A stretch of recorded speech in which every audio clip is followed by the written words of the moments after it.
la Bibliothèque nationale de France.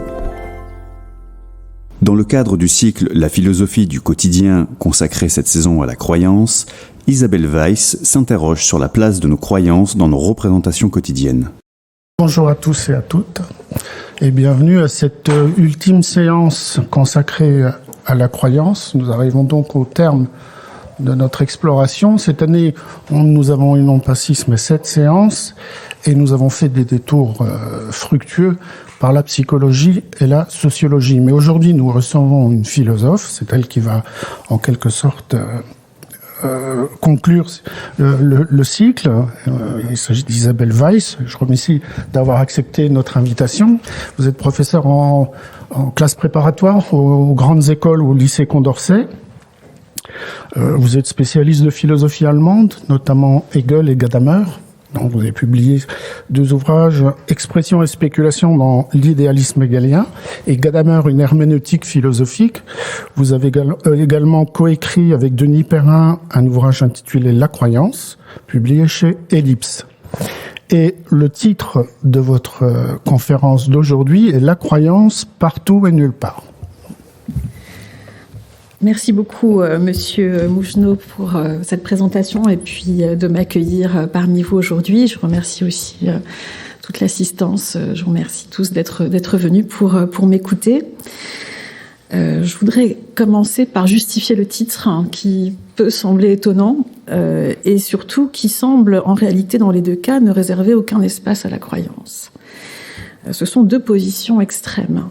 D'un côté, la croyance partout, c'est-à-dire que finalement, il n'y a pas tellement de différence entre une position subjective de l'esprit qui hésite, qui ne sait pas encore, qui n'a pas de preuves, qui pose une hypothèse ou qui simplement a à faire une image du monde qui est fictive, donc qui ne correspond pas à un objet d'expérience, et le propos du scientifique. Il n'y aurait pas de différence qualitative, de différence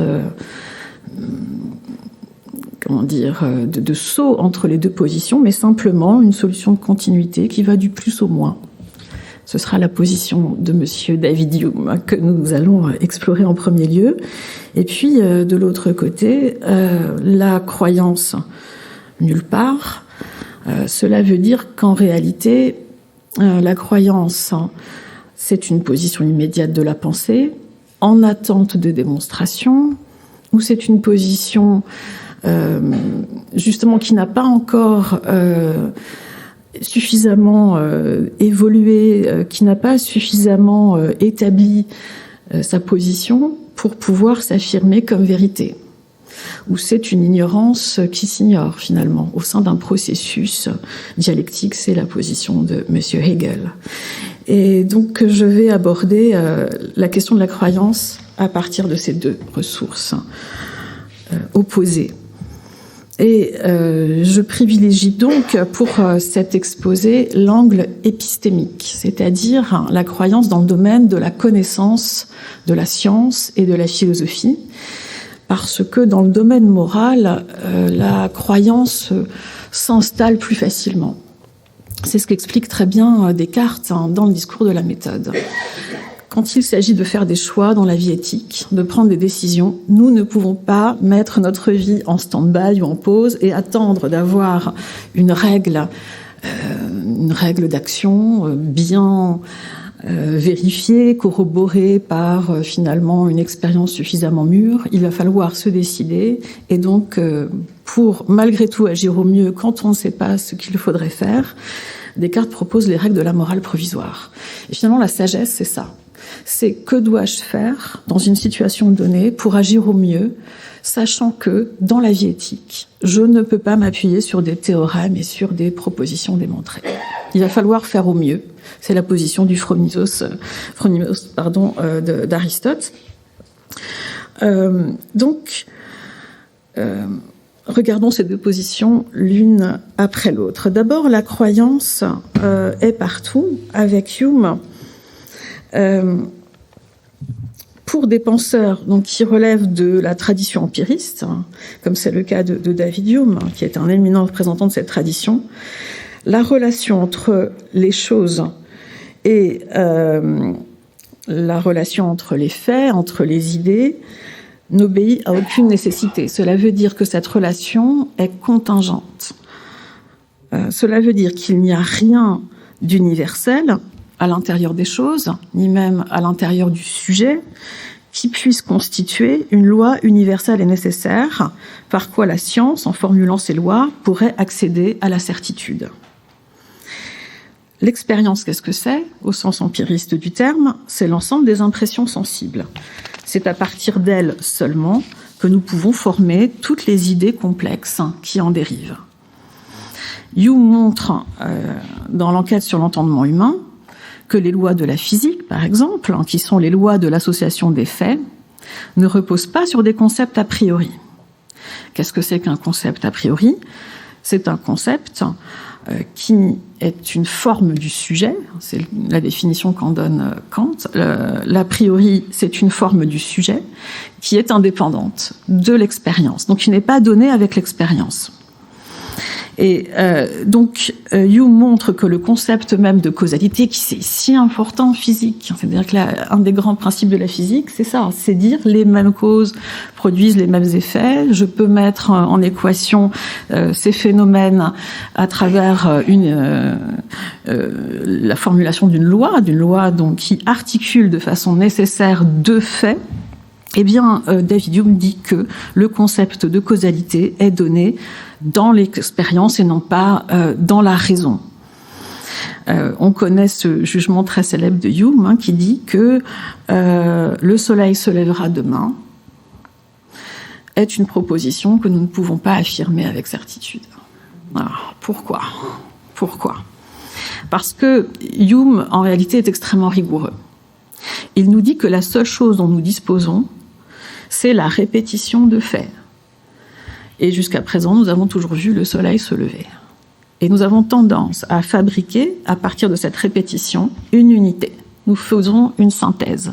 C'est-à-dire que quelque chose dans notre esprit, et qui ne se passe que dans notre esprit, pas dans les phénomènes, constitue un bloc. Et donc, j'ai toujours vu A précéder ou suivre B, et donc je fabrique une unité qui rend les faits A et B indissociables. Je fabrique à partir de là une loi nécessaire. Mais Hume dit que cette nécessité est une fiction de la raison. En réalité, les faits sont indépendants les uns des autres. Ce n'est pas parce que jusqu'à présent, le soleil s'est toujours levé, qu'il y a nécessité à ce qu'il se lève demain. Et quand bien même il se lèverait demain, cela ne prouve pas qu'il y a un lien nécessaire entre les deux. Parce que le soleil pourrait très bien, demain, ne pas se lever. Et en disant cela, Hume nous dit que, en toute rigueur, nous n'avons pas le droit, ou nous ne pouvons pas dépasser les données de l'expérience. Quand nous disons toujours, ou nécessairement, ou objectivement, etc., à travers une équation, nous forçons l'expérience à dire ce qu'elle ne dit pas. Nous donnons une stabilité à la simple répétition de phénomènes qui se ressemblent, qui en réalité du reste sont différents les uns des autres et ne sont pas connectés de façon interne les uns avec les autres.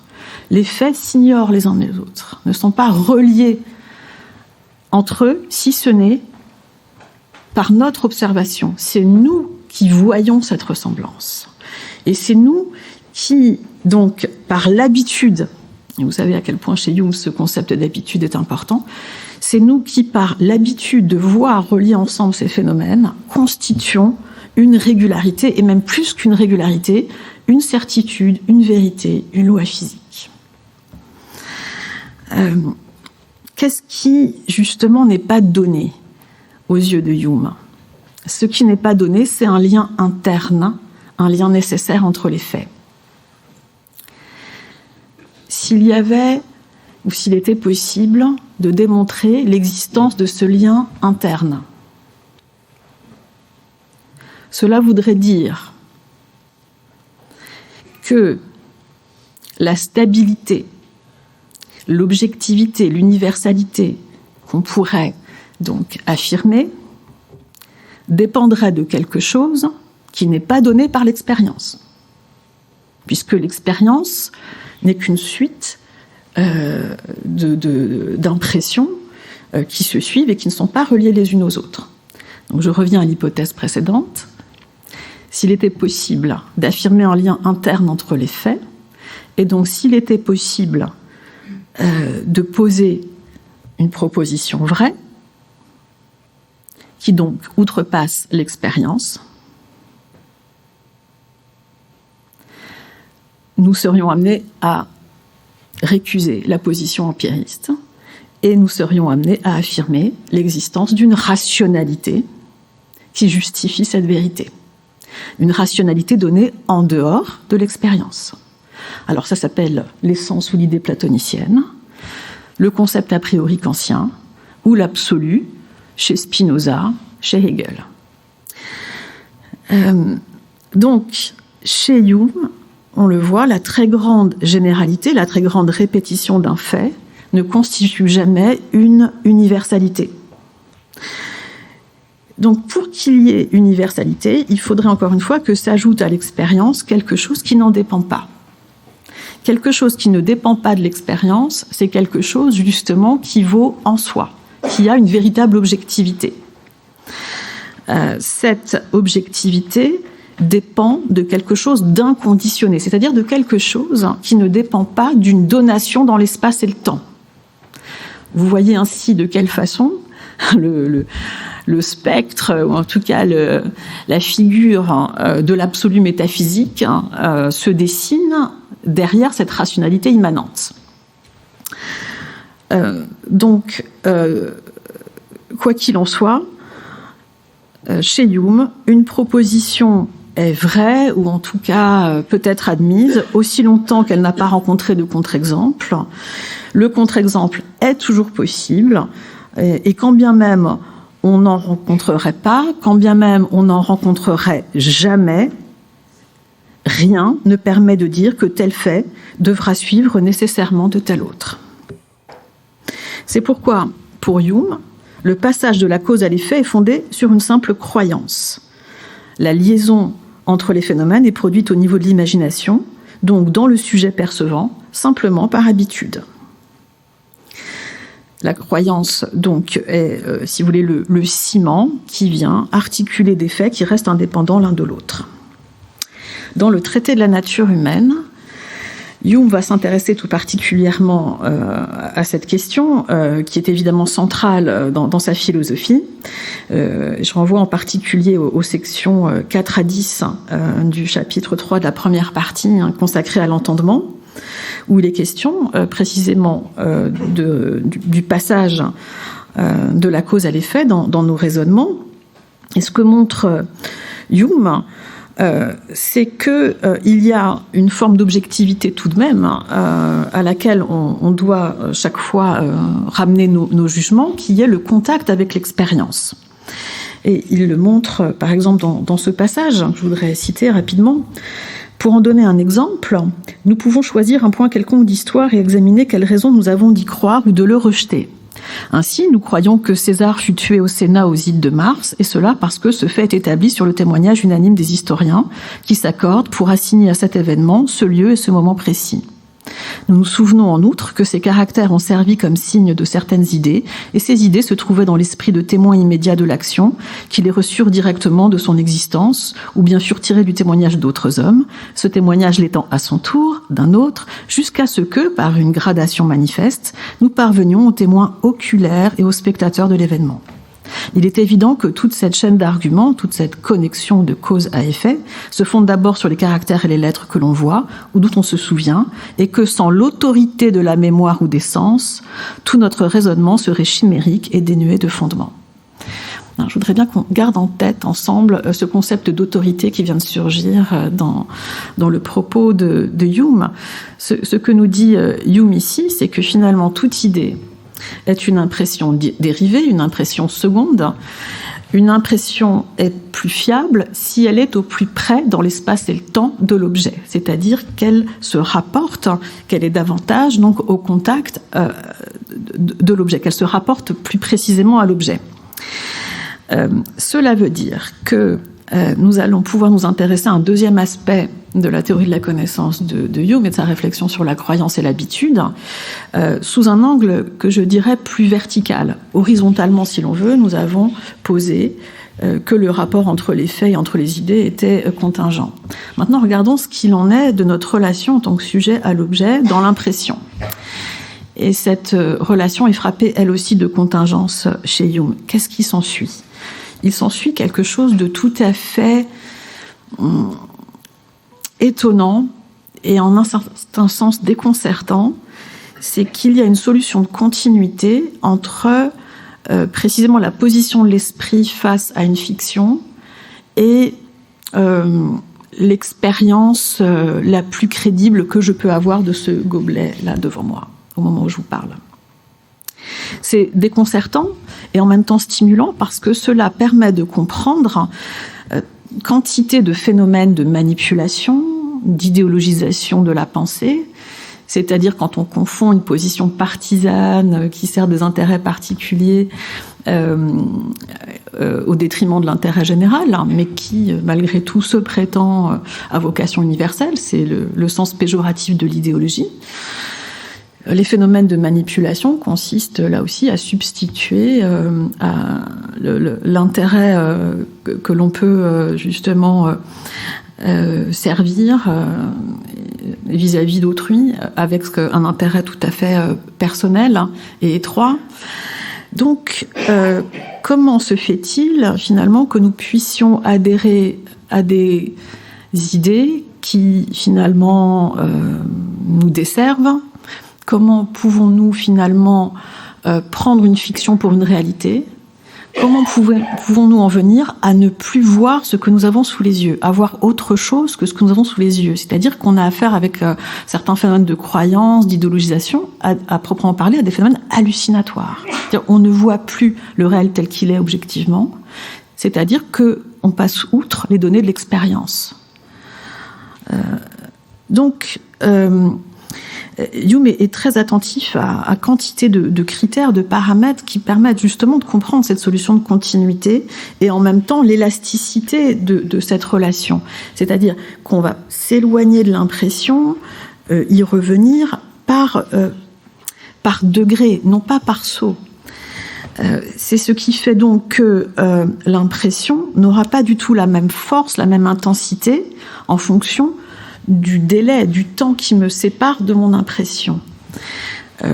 C'est une banalité au départ que de souligner que quand un souvenir est plus lointain, on le perçoit de façon moins précise que quand ce souvenir est récent. Cette proposition ne pose pas de problème. Ce qui est intéressant ici, c'est de voir qu'en réalité, l'éloignement vis-à-vis de l'expérience crée une sorte de fictionnalisation du souvenir. Ce qui fait qu'on ne sait plus très bien si on a bel et bien vécu ce que l'on croit avoir vécu. Ce qui veut dire que le doute, l'incertitude, peuvent se mêler à l'expérience, y compris du reste dans une expérience relativement récente ou proche. Ce que montre Hume, c'est encore une fois qu'il n'y a pas de saut, qu'il n'y a pas de différence qualitative entre les deux, entre fiction, croyance très corroborée et ce que nous appelons certitude ou vérité. Et c'est un point qui me semble particulièrement stimulant et intéressant aussi à relier au phénomène qu'analyse justement la psychanalyse, les souvenirs écrans, les traumas, etc. Et finalement aussi, on parlait d'herméneutique tout à l'heure, le fait que, et je parlerai un tout petit peu de Nietzsche en conclusion de cet exposé, le fait que bien souvent on substitue l'interprétation au fait. Qu'est-ce qu'un fait ? Y a-t-il des faits ? Hume fait la différence entre justement les impressions qui relèvent de la mémoire et celles qui relèvent de l'imagination. Il explique que la mémoire colle beaucoup plus au fait que ne le fait l'imagination, qui a la liberté de s'en écarter. Il montre, par ailleurs, je parlais du facteur temporel, et on retrouve ce concept essentiel de répétition, que nous avons tendance à nous laisser entraîner par les phénomènes de répétition qui créent comme une fluidité dans l'accès à l'idée. C'est-à-dire que lorsque nous sommes habitués, lorsque l'âme est habituée à se représenter les choses d'une certaine façon, eh bien, elle aura tendance à suivre ce chemin de façon beaucoup plus facile. Et cette facilité s'accompagnant d'un certain plaisir, eh bien, l'âme aura tendance justement à revenir sur cette impression et à la valider en raison même de cette répétition. C'est de cette façon que quelque chose qui peut du reste sembler assez rebutant au départ peut avec le temps se transformer en objet agréable. On l'observe avec tous les phénomènes de mode, y compris avec les campagnes publicitaires, qui jouent précisément sur la répétition et sur le plaisir donné par la fluidité de la répétition. On voit ça, c'est tout à fait propre à Hume, cet enchâssement d'éléments qui créent une cohérence. Nous pouvons tirer deux éléments, me semble-t-il, de ce premier moment.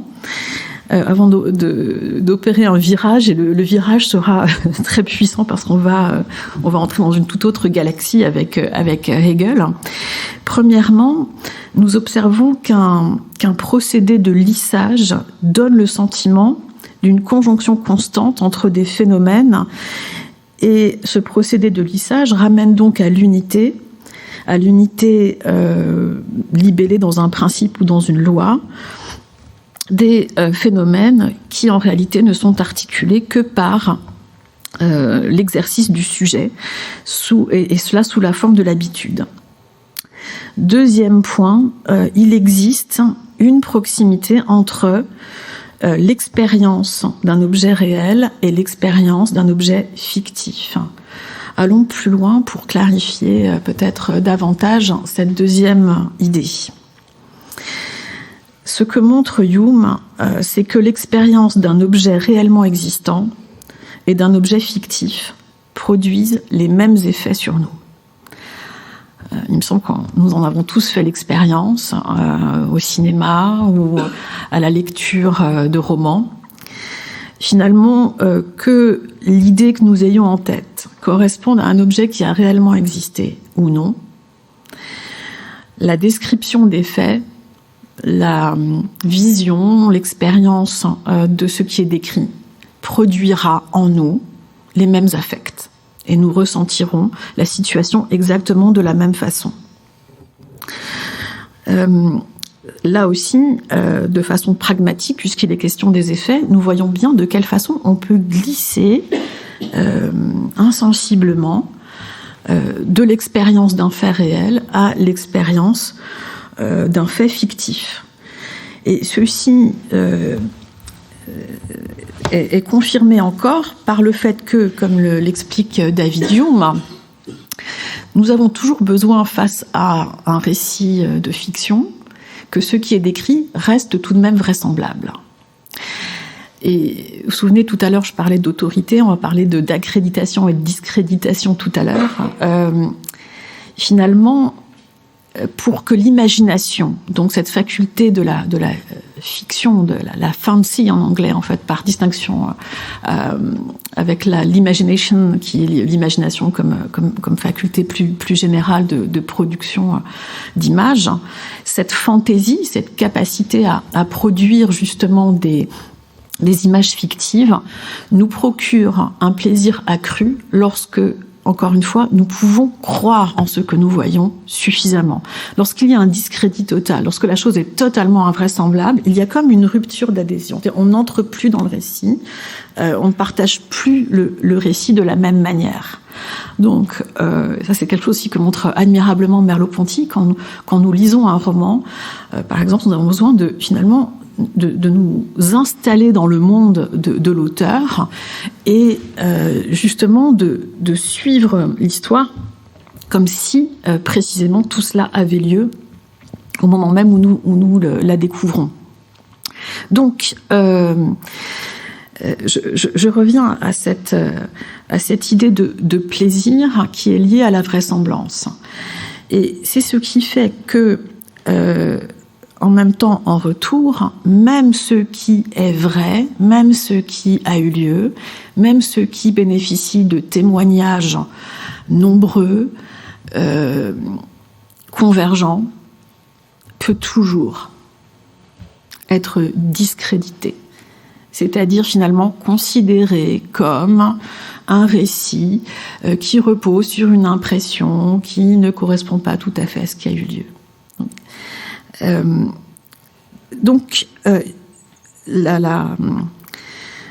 le fait qu'il n'y ait pas d'objectivité ni dans cet ordre horizontal d'enchaînement des faits, ni dans le rapport du sujet aux faits qui provoque en lui des impressions, a pour conséquence qu'il est tout à fait possible, même si cela évidemment pose problème sur le plan éthique et sur le plan sociopolitique, de fictionnaliser des faits et de l'autre côté d'accréditer de l'illusoire. Et cela à petite échelle, au plan d'un individu, à l'échelle d'un groupe, à l'échelle d'une très large population. Alors, comment faire ? On tentera de répondre à cette question dans la conclusion générale de cette réflexion. Je voudrais à présent donc opérer ce grand virage et m'intéresser, au contraire, à une pensée, une philosophie, celle de Hegel, dans laquelle la croyance, alors, ne disparaît pas totalement, mais en réalité ne trouve pas véritablement de place. Pourquoi ? Parce que pour Hegel, le véritable savoir est à la fois, certes, un savoir en devenir, en processus, qui va advenir à lui-même, se concrétiser à travers différentes phases, mais est aussi et surtout absolu en son sens, et donc une totalité close et close en son sens, mais pas historiquement. J'aurai peut-être l'occasion de revenir sur ce point qui concerne le sens de l'histoire, mais c'est pas tout à fait mon propos aujourd'hui. C'est quelque chose qui peut intervenir à un moment ou à un autre dans notre réflexion sur la croyance. Toujours est-il que pour Hegel, il n'y a de savoir que parce qu'il y a savoir absolu. Ce savoir absolu n'a que lui-même pour condition, et en même temps, il se médiatise, il se déploie en toute réalité. Pour tester en quelque sorte cette position, je voudrais précisément, et à dessein, choisir un point particulièrement sensible concernant la croyance. Il s'agit de la démonstration de l'existence de Dieu. On a affaire à un dossier lourd. Donc, si on peut, sur ce point-là, affirmer l'existence de Dieu comme une vérité, comme peut-être même la condition même de la vérité, alors on voit bien qu'en réalité, la croyance ne correspondra qu'à un état inabouti de la connaissance. Donc croire, c'est véritablement ne pas savoir encore, et pas simplement en raison d'une prudence qu'on peut rencontrer dans la vie éthique, mais en raison d'un déploiement insuffisant de la connaissance de notre objet et de la dialectisation justement du sujet et de l'objet. Pour préciser ce dont il s'agit, je voudrais faire intervenir la position kantienne.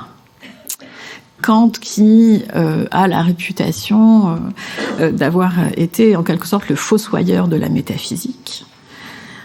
Et il me semble aussi que cette réflexion sur l'actualité justement de la métaphysique est importante pour nous aujourd'hui.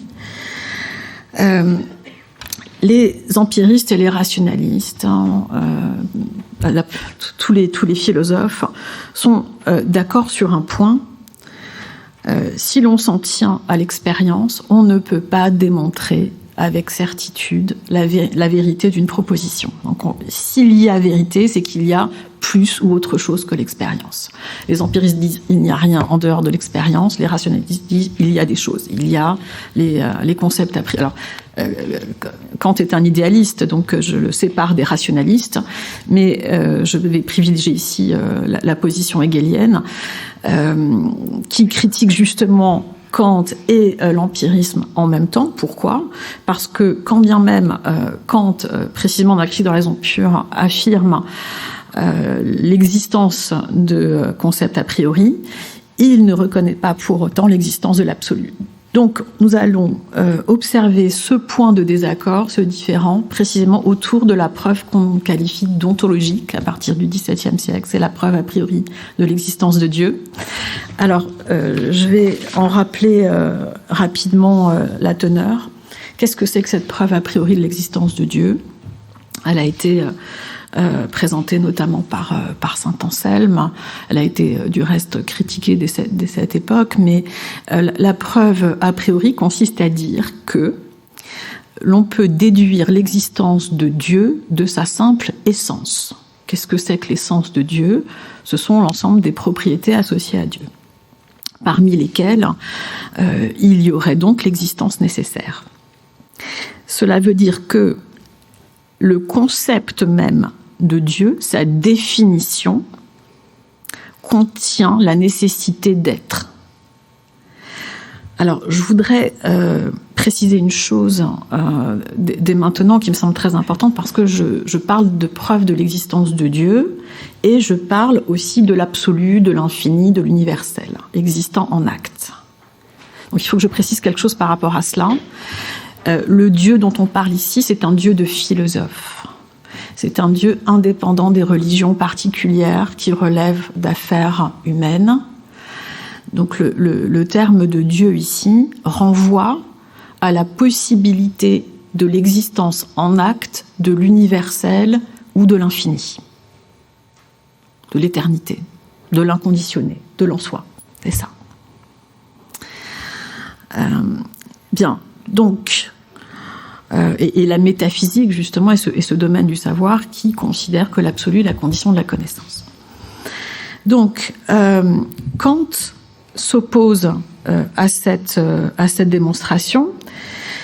Il considère, dans un texte très célèbre de la dialectique transcendantale, qu'on ne peut pas faire de l'être un prédicat, c'est-à-dire une propriété. Il utilise l'exemple que vous connaissez peut-être des 100 thalers, les 100 thalers correspondant à la monnaie de l'époque, fin XVIIIe siècle pour Kant. Et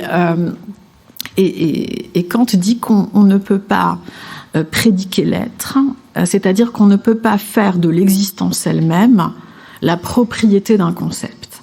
Et il en vient à dire que finalement, le concept lui-même et ses déterminations ne changent absolument pas que la chose, finalement, soit donnée dans l'expérience ou non, pour cette raison simple que seul, finalement, peut avoir véritablement une essence, quelque chose qui existe d'abord. Je m'explique.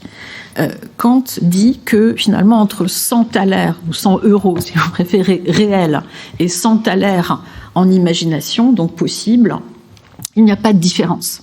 C'est la même chose. Et donc, je n'ai pas plus, en posant les 100 thalers ou 100 euros là, sur cette table, ou si j'ai le concept en tête de 100 thalers. Je n'ai pas plus. Simplement, il ajoute, évidemment, il est pragmatique, que je suis plus riche avec 100 thalers dans ma poche que si je les ai simplement en idée. Nous sommes d'accord là-dessus. Mais ce qu'il dit, c'est que pour pouvoir disposer justement du possible, c'est-à-dire du concept d'un 100 thalers, il faut bel et bien que 100 thalers puissent exister quelque part d'abord dans l'expérience. Et donc je ne peux pas considérer que je suis passé de l'essence à l'existence en cette espèce. C'est-à-dire qu'en fait, je pars de l'existence dans l'espace et le temps de quelque chose qui existe bel et bien, et ensuite je peux le poser à titre de possibilité. Donc je ne peux pas finalement déduire l'existence en me passant de la donation de l'objet à travers l'espace et le temps, cette donation d'objet qui constitue ce que Kant appelle le phénomène. Tel est le phénomène, c'est-à-dire ce qui se présente à travers les formes de l'intuition que sont l'espace et le temps. Réplique de Hegel. Réplique et peut-être même riposte, parce que le texte est particulièrement virulent.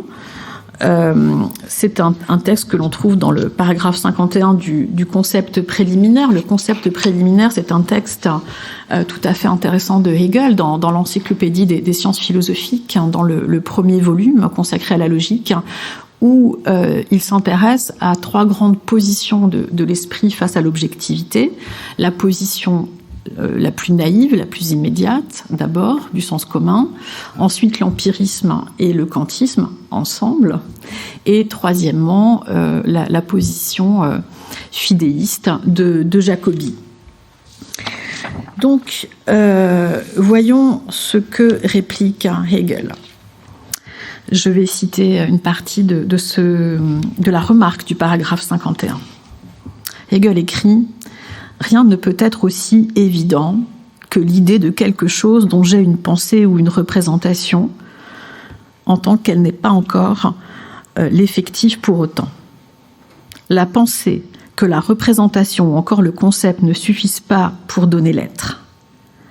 Abstraction faite de ce que l'on pourrait non à tort nommer barbare, le fait de nommer quelque chose de tel que sans l'air un concept, ceux qui répètent sans cesse à l'encontre de l'idée philosophique que penser et être sont différents, devraient pourtant bien tout d'abord présupposer que cela n'est également pas inconnu des philosophes.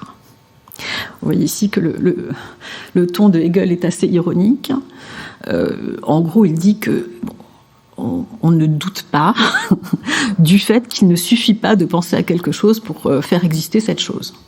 À aucun moment, les philosophes n'ont la naïveté de penser qu'il suffit que j'ai en moi le concept d'une chose, et par exemple d'une montagne dorée, pour que cette montagne dorée apparaisse comme par magie dans le réel. Donc, oui, Hegel a un ton ici un petit peu ironique, et il utilise le terme de barbare. Donc, le fait de nommer sans l'air un concept... un concept qui a une dignité particulière, justement, dans la philosophie de Hegel, bien sûr, on y reviendra. Je poursuis. Quelle connaissance plus triviale peut-il y avoir en réalité ? Mais il faudrait ensuite songer que lorsqu'il est question de Dieu, c'est là un objet d'une autre espèce que sans l'air et qu'un quelconque concept, représentation ou quelque nom qu'on emploie particulier. En réalité, tout être fini est ceci et seulement ceci, à savoir que son être-là est différent de son concept. Mais Dieu doit être expressément ce qui peut être seulement pensé comme existant, où le concept inclut en lui l'être. C'est cette unité du concept et de l'être qui constitue le concept de Dieu, qui pour cette raison contient en fait seulement la nature du concept lui-même. Mais que celui-ci, déjà en son sens tout à fait abstrait, incluse en lui l'être, c'est facile à discerner, car le concept, de quelque manière qu'il soit déterminé par ailleurs, est du moins la relation à soi-même qui vient au jour, moyennant la suppression de la médiation. Par conséquent, la relation elle-même immédiate à soi-même, mais l'être n'est rien d'autre que cela. Alors, la dernière partie du propos est un peu plus complexe à comprendre si l'on n'est pas très familier de la philosophie de Hegel. Il s'agit de la médiation de l'absolu dont je vais parler tout de suite. Et donc 2 remarques par rapport à ce texte, outre la réplique qui est faite de façon assez virulente vis-à-vis de l'argument kantien. Ce que nous dit Hegel, c'est que premièrement, Dieu fait exception, c'est-à-dire que seul Dieu, c'est-à-dire seul l'absolu ou l'infini, possède l'existence nécessaire. Il n'y en a pas d'autre. Et il n'y a qu'un seul infini. Mais ce qui est infini, universel, absolu, ne peut pas ne pas exister. Précisément parce que tout ce qui est fini, en quelque sorte, présuppose l'infini. Ici, la langue nous fourvoie parce qu'on a le sentiment que finalement le concept d'infini est construit à partir de la négation du fini, qu'il y a d'abord le fini, puis l'infini posé à partir de cette négation. Et en fait, ce que dit Hegel dans un texte de la science de la logique, c'est que c'est plutôt l'inverse. C'est-à-dire que c'est bien plutôt le fini qui est la négation de l'infini. L'infini est premier et retourne à lui-même à partir de la position de l'infini et de sa négation. C'est ce qui fait, deuxièmement, et c'est ce qui manque à Kant aux yeux de Hegel, que en même temps, et ça c'est le spéculatif, c'est une notion difficile à comprendre mais admirable, c'est ce qui fait que cette médiation, donc, que l'absolu est à la fois totalement lui-même et en même temps présent en chaque chose, y compris de nouveau dans ce gobelet à côté de moi. Il est présent en toute chose, non pas en raison d'une sorte de panthéisme, parce que tout serait Dieu et Dieu serait tout, mais en raison du fait que toute réalité s'inscrit justement dans le mouvement par lequel l'esprit absolu se connaît lui-même. Et donc, l'esprit absolu ne se connaît pas de lui à lui, n'a pas une connaissance absolue de lui-même en restant enfermé en lui-même, il se connaît en se manifestant en toute chose. En se manifestant en toute chose.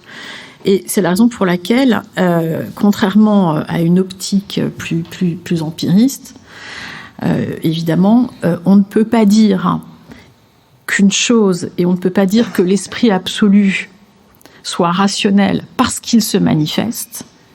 Il faudrait qu'il y ait manifestation pour qu'il y ait rationalité et compréhension. À l'inverse, et spéculativement, Hegel dit que c'est parce que l'esprit, parce que l'absolu est rationnel, qu'il se manifeste. La rationalité de l'esprit absolu exige sa manifestation, par quoi il se connaît lui-même, également en tout autre que lui, en tout ce qu'il n'est pas. La philosophie de Hegel relève d'une systématicité absolue. Dans cette philosophie, tout est lié, tout est éternel en un certain sens, tout est sauvé, tout a du sens, y compris l'absurde, parce que l'absurde a son droit, la contingence aussi, le hasard. Et c'est pourquoi, aux yeux de Hegel, la pensée kantienne est un formalisme, c'est une pensée d'entendement, enfermée dans la finitude, qui n'a pas ainsi su rendre compte de la possibilité même de savoir dans des passages très, très sévères à l'égard de Kant. Hegel dit que en l'absence de reconnaissance de l'existence, justement en acte de cet infini, de cet esprit absolu, la philosophie kantienne ne peut pas même commencer à déterminer la connaissance. La connaissance reste indéterminée ou sous-déterminée. Par ailleurs, il faut tout de même relever que Hegel a aussi rendu hommage à Kant, qui a posé justement le concept même de l'idéalisme en philosophie, la synthèse du sujet et de l'objet.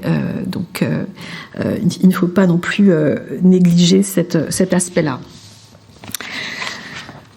Je voudrais maintenant vous proposer une conclusion un petit peu développée qui va changer d'angle de vue et s'installer davantage dans la vie éthique.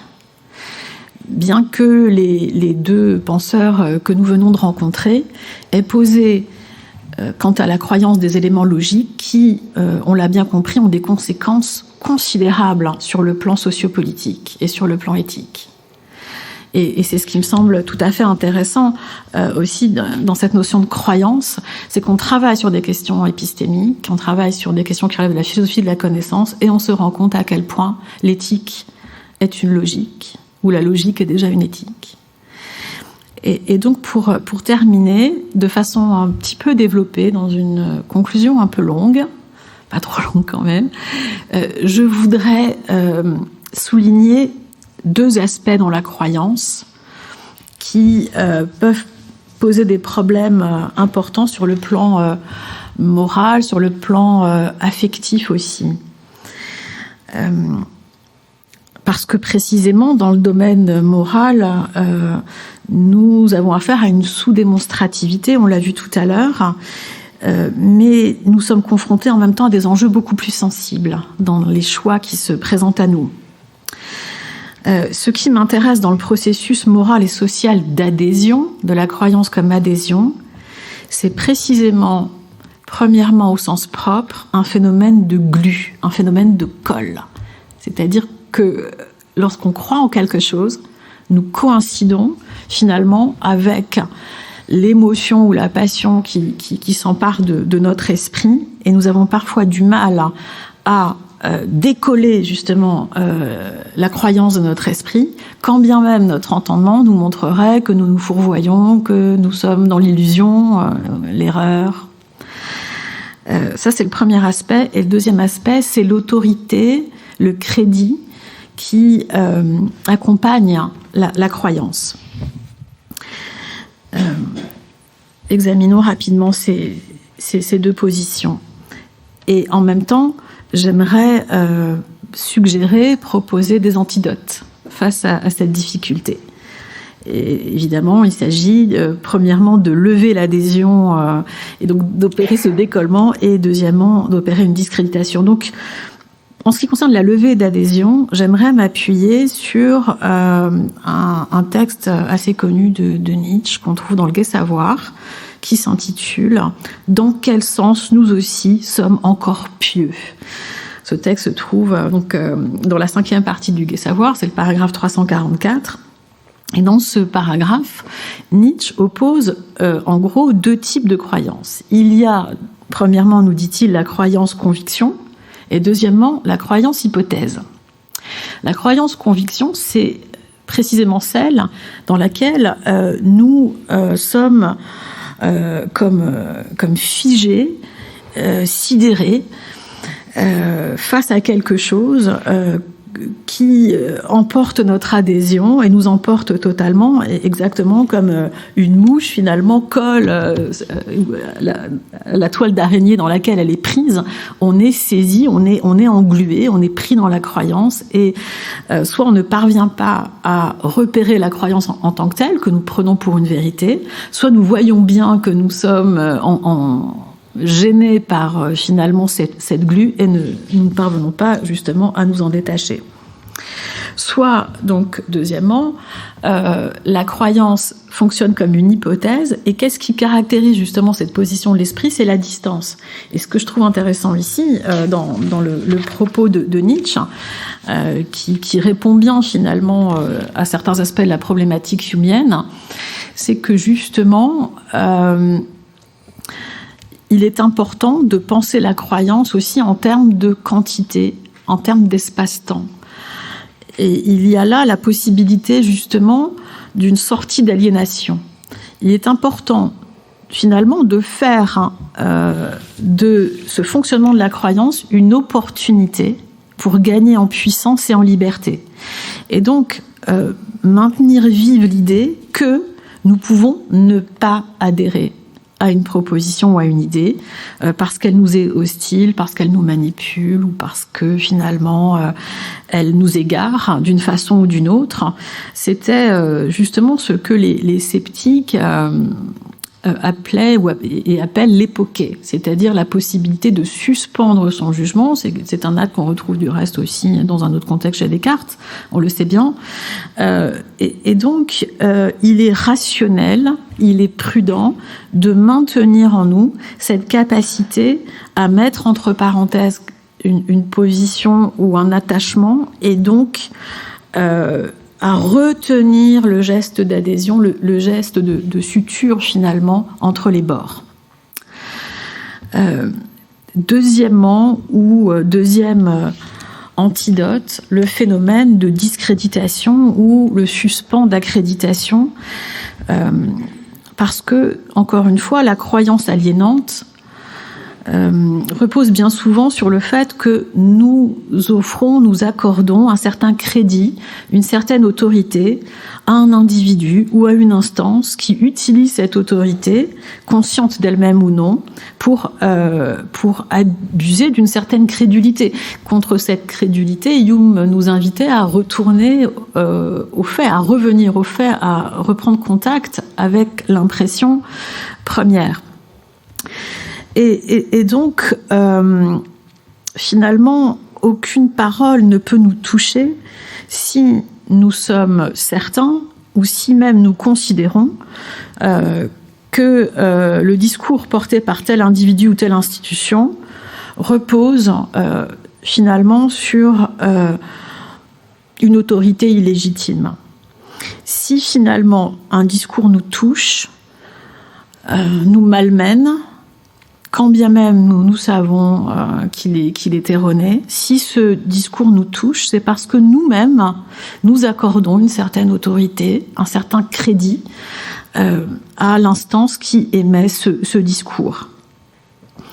Il est donc important, là aussi, de savoir que tout n'est pas entre les mains, justement, de l'instance qui cherche à imposer à notre esprit une émotion, un sentiment ou un désir. La manipulation, c'est ça, c'est être finalement comme envahi par une affectivité qui nous est imposée et qui va diriger notre action. Dans la manipulation, une instance extérieure parle et nous agissons. Et nous agissons en étant finalement placés entre les mains de cette instance. Et il est important ici d'avoir également en tête que ce suspens de crédit, ce discrédit, peut très bien se faire uniquement mentalement. On n'est pas toujours en mesure, sur le plan pragmatique dans la vie sociale, de contester l'autorité de quelqu'un qui cherche à nous imposer un certain comportement. Il y a un principe de survie qui parfois doit s'imposer, mais il est très important de ménager cette souplesse, cette capacité justement à discréditer précisément cette instance. Je peux donc faire jouer mon libre arbitre et ma capacité de discernement pour retenir cette adhésion. Et il y a là quelque chose qui relève de la méthode. Vous voyez, le terme de méthode, c'est un terme logique. La méthode, c'est l'ensemble des moyens mis au service d'une fin donnée. La logique est une méthode, le langage est une méthode.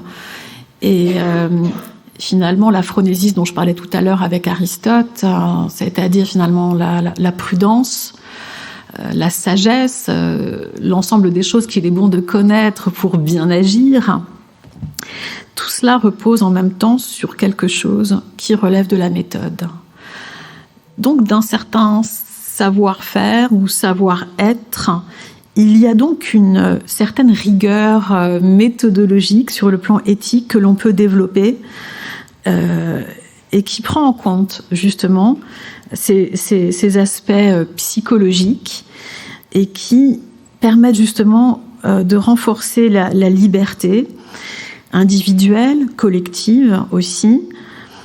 Et pour terminer mon propos, je voudrais donner la parole justement à deux auteurs, là aussi, qui relèvent de moments et de traditions bien différentes.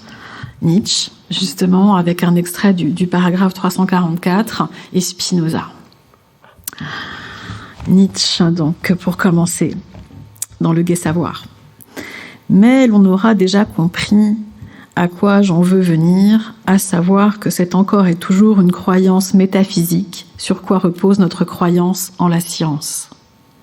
Et que nous autres qui cherchons aujourd'hui la connaissance, nous autres sans Dieu et anti-métaphysiciens, nous puisons encore notre feu à l'incendie qu'une croyance millénaire a enflammé, cette croyance chrétienne qui était aussi celle de Platon, la croyance que Dieu est la vérité, que la vérité est divine. Mais que dire si cela même se discrédite de plus en plus, si tout cesse de se révéler divin, sinon l'erreur, l'aveuglement, le mensonge, et si Dieu même se révélait comme notre plus durable mensonge? Et maintenant Spinoza, qui va dire tout autre chose. deux extraits de l'œuvre de Spinoza. D'abord, le scoli de la proposition 3 de la deuxième partie de l'éthique. Nous avons montré dans la proposition 34 de la partie 1 que la puissance de Dieu n'est rien d'autre que l'essence active de Dieu. Il nous est donc aussi impossible de concevoir Dieu comme n'agissant pas que comme n'étant pas.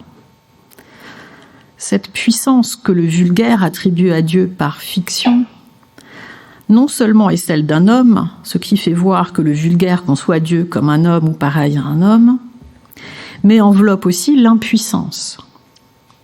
Nul, en effet, ne pourra percevoir correctement ce que je veux dire s'il ne prend garde à ne pas confondre la puissance de Dieu avec la puissance humaine ou le droit des rois.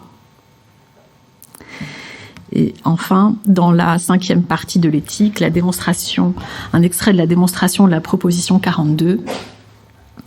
Plus l'âme s'épanouit en cet amour divin ou cette béatitude, plus elle est connaissante, c'est-à-dire plus grand est son pouvoir sur les affections et moins elle pâtit des affections qui sont mauvaises. Je vous remercie pour votre attention.